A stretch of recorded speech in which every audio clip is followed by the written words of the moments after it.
Maraknya kasus tawuran serta aksi anarkis geng motor yang rata-rata pelakunya siswa pelajar membuat Gubernur Jawa Barat Deddy Mulyadi membuat gebrakan baru.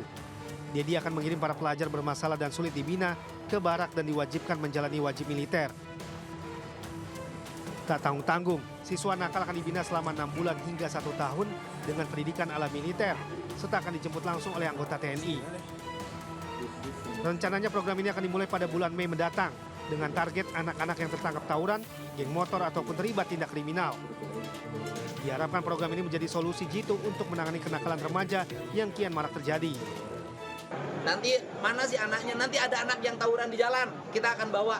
Nanti saya panggil orang tuanya mau gimana? Sanggup masih mendidik atau kita sekolahkan di sekolah militer? Nanti di komplek tentara atau di komplek polisi, kita sekolahkan di situ selama 1 tahun, minimalnya 6 bulan. Sementara itu Deddy menyikapi dengan santai ultimatum Ormas Grip. Deddy mengatakan meski ada ultimatum, dirinya akan tetap bekerja menjaga dan memastikan investasi di Jawa Barat berjalan baik. Deddy mengaku tidak terpengaruh dan tak gentar dengan ancaman apapun. Kita ini pemerintah menjalankan tugas untuk menjaga investasi berjalan dengan baik, rakyat bisa bekerja, rakyat bisa sejahtera. Tugas saya itu, saya tidak akan pernah mendengarkan ancaman dari siapapun kalau itu mengganggu kinerja saya. Sebelumnya Ormas Grip memberikan pernyataan keras ke Deddy agar tidak mencampuri urusan Ormas dan tidak mengganggu. Mereka menilai pemberitaan negatif terhadap Grip diduga dipicu oleh pernyataan Deddy Mulyadi. Jadi jangan mengganggu Ormas dan jangan ganggukan. Dari Bandung, Jawa Barat, Ervan David melaporkan. Ingatkan agar jangan terjadi kekacauan yang karena Anda penyebab.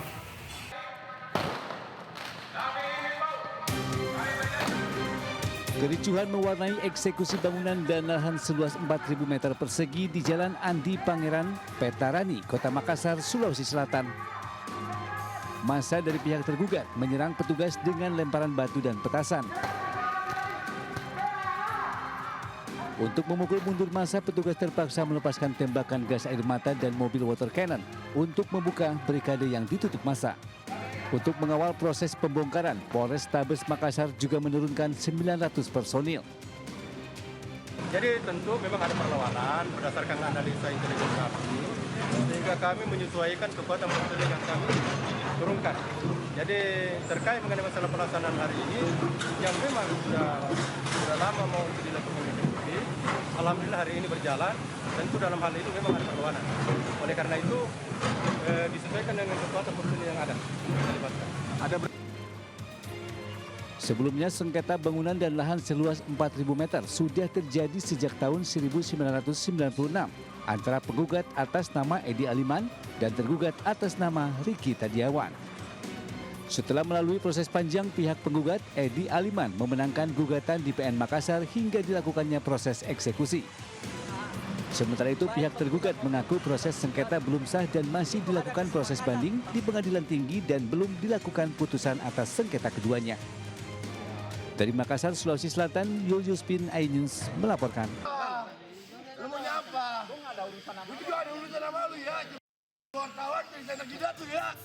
Seorang pria tak dikenal bersitegang dan mengintimidasi sejumlah wartawan saat melakukan peliputan dugaan penyalur tenaga kerja bodong di salah satu ruko di kawasan Plaza Bekasi Jaya, Kelurahan Aren Jaya, Kecamatan Bekasi Timur, Kota Bekasi, Jawa Barat.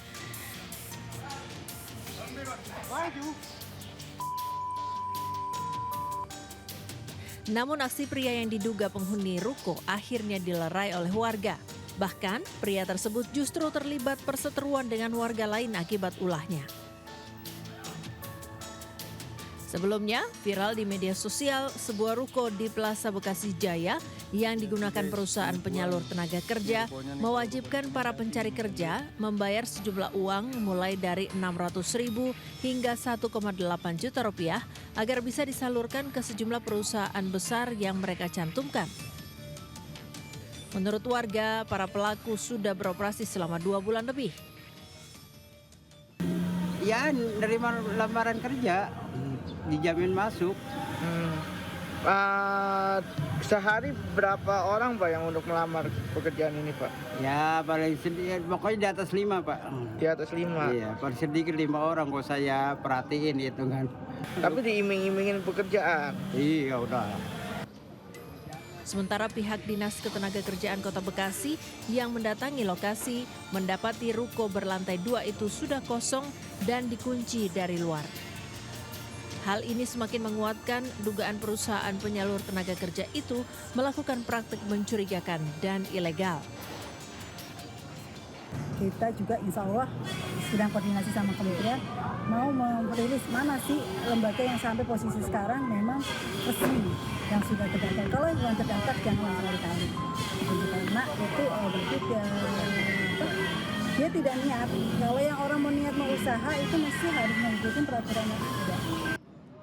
Agar tidak terulang, warga yang ingin mencari pekerjaan diminta untuk berkoordinasi dengan Dinas Ketenagakerjaan Kota Bekasi. Sementara untuk kasus dugaan penipuan sedang ditangani pihak Polres Metro Bekasi Kota dan Polsek Rawalumbu. Dari Bekasi, Jawa Barat, Rahmat Hidayat, iNews melaporkan.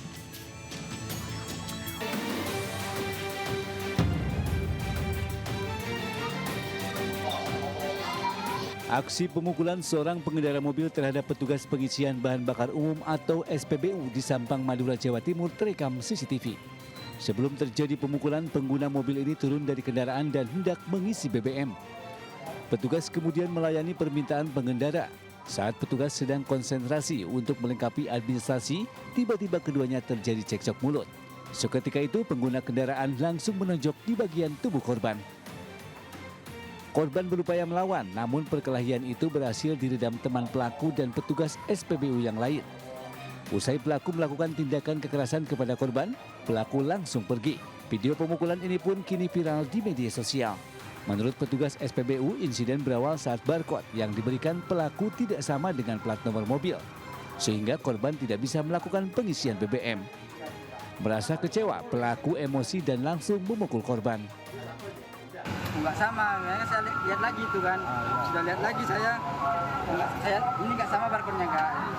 Lah, apa bedanya katanya? Apa bedanya? Yang penting saya punya barcode gitu kan. Nggak bisa, itu pun Sampang bisa.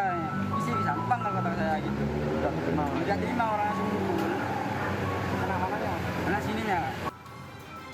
Sampai saat ini korban masih belum melaporkan ke pihak kepolisian karena masih menunggu kabar dari pimpinan SPBU setempat.